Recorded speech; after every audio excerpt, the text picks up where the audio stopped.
Have you ever asked yourself, what's better, Ramadan or Lent? What a stupid question that is. What a stupid question. But I watch you a lot. You ask a lot of stupid questions.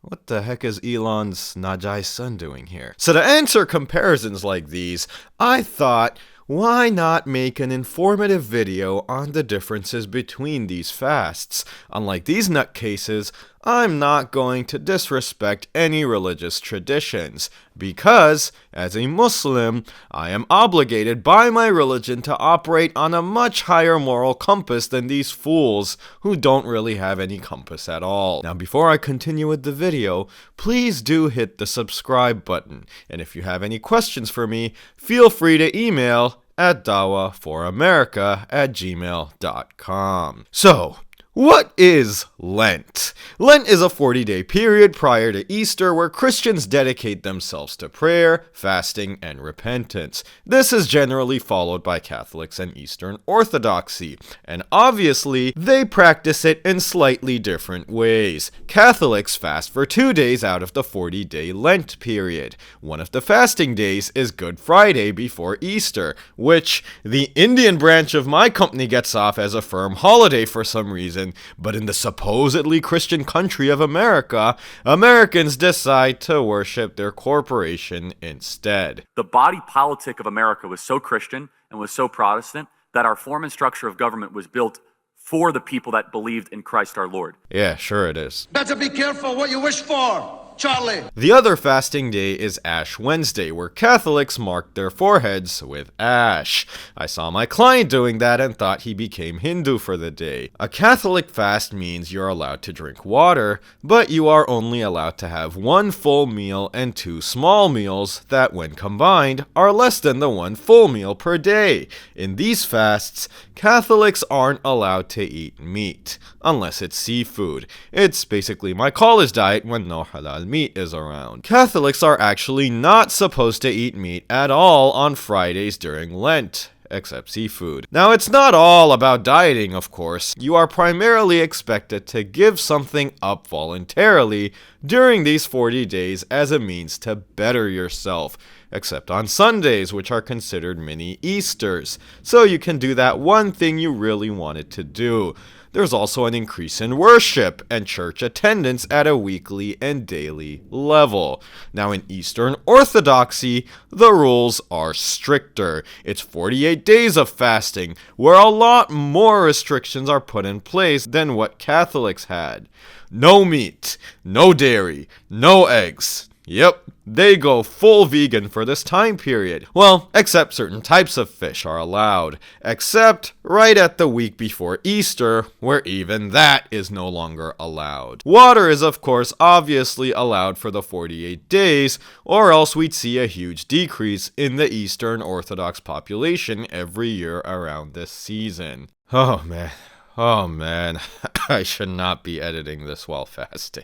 Their worship and church attendance increases similar to Catholicism, with more intensity. For both sects, there is an effort and emphasis during Lent to let go of your arrogance and hypocrisy, give charity, forgive people that have wronged you, don't judge others, don't fast only so others can see you. Remember that one because it'll make a comeback. So there we have it. This is the Lent fast before Easter Sunday. Moving on to Ramadan. No! No! No! What the heck was that?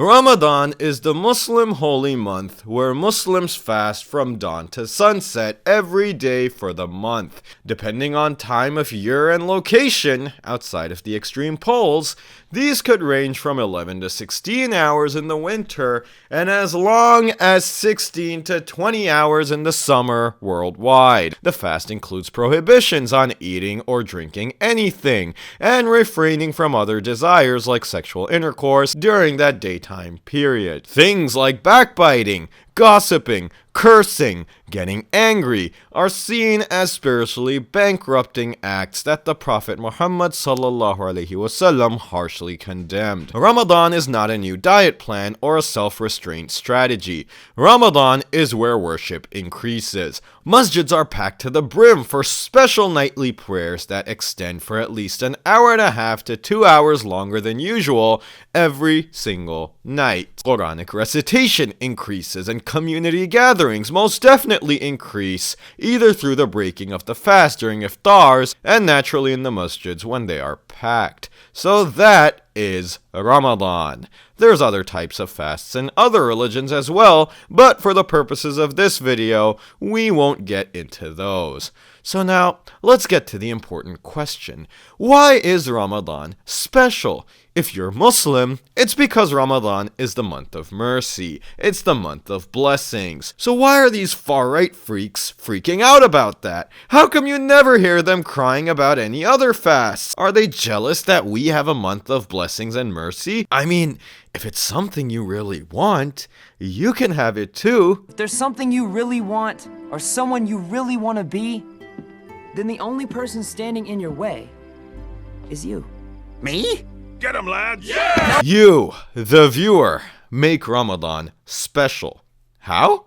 Because unlike all other types of religious fasts, Ramadan is the most practiced fast in the world, with a 93% participation rate. There is no comparison here with anyone else. Your participation as a Muslim, or your lack of participation in your own traditions, is what contributes to the uniqueness of Ramadan. The Muslim community is galvanized to become the best versions of themselves. The mosques aren't just filled more than usual, they are jam-packed. For the Catholic and Eastern Orthodox follower, they managed to find a way to incorporate Lent into their schedule. For Muslims, we change our schedule for Ramadan, not just as individuals, but as an entire society. From attitudes, work schedules, business hours of operations, everything. Lent simply does not do that, and it does not have the same participation numbers. It doesn't mean Lent is bad, it just means less Christians are going all out for Lent than Muslims go for Ramadan. Ramadan is just far more impactful in the Muslim culture and the Muslim psyche than Lent is for Western society. It's just as simple as that. And anyone with a brain can see that and accept it for what it is without having to put any religious tradition down. The haters, the idiots, the hack apologists, they cannot comprehend how these Muslims are out worshipping them. They know they don't have anything close to a Ramadan equivalent to get their non-practicing Christians to turn up. But they're still trying to create this competition that literally no Muslim was making. For many Muslims, this video may be the first time they're ever even hearing of Lent. And then you got these full support lapdogs jumping on the hate bandwagon following their master's lead. They really are one of the most pathetic breeds humanity has to offer. Since they can't beat Muslims in participation, they'll attempt to devalue the effort of the Ramadan fast as some simple diet plan where we just skip lunch. Since they can't beat Muslims in worship, they'll attempt to devalue it by portraying Muslim worship as some spiritually void, coerced, arrogant display rather than devotion to God. When you pray, go secretly into your room, shut the door. But in Islam and Judaism, these concepts are not really there at all. I've had Muslim friends announce to me like 5 times in a 30-minute span that they have to get up and pray. Just go do it. I don't need to know. The Christian concept is go to your private place and pray. It's not really anybody else's business unless we're in liturgy. You know, you're not going to gain points from your peers, and their points don't even matter compared to the judgment that you receive from Christ. Look, let me give you an example you can understand. Look, come here. Let me talk to you over here. Come here. Yeah, bika by sala. I grew up watching cricket. I think it is the best sport in the world. You obviously don't get cricket. That might be your problem, not ours, because cricket is the greatest sport ever invented. I also know, though, there is no competition in average crowd attendance, commentary, hype, and worldwide influence between cricket and football. Yeah, sure, cricket has its moments, but sometimes even the absolute most thrilling matches in cricket World Cup history can be played in front of empty stands, while 90 minutes of pure boredom with the occasional kick in the net will get a full house. Look, cricket is extremely mismanaged by this inflamed Bakora over here. It is losing its popularity and cultural influence because of extreme corruption, and currently, it is no competition to football. Except for, like, this part of the world. Cricket will have its moments. Enjoy those, and be content with what you get. Knocked him over. What a delivery. Shaheen Shah Afridi. Typical. They're pumped now. As a cricket fan, I can either choose to admit this, or I can go the sore loser Christian apologist route and say, haha, actually, football is only more popular because stupid people watch it. Cricket requires a brain. That's the key. We made it deliberately complicated so Americans wouldn't want to play it. Football isn't even more popular. That's all fake FIFA propaganda. More continents have won the Cricket World Cup than the FIFA World Cup. People only watch football in the stadiums to get drunk. The beautiful game? More like the Bollywood Rejects game. Oh wow, so much strategy. Just kick the damn ball in the net. Oh, what a beautiful group of gentlemen watching cricket. So much more sophisticated than football, right? Right? Oh, imagine the smell. Stop it.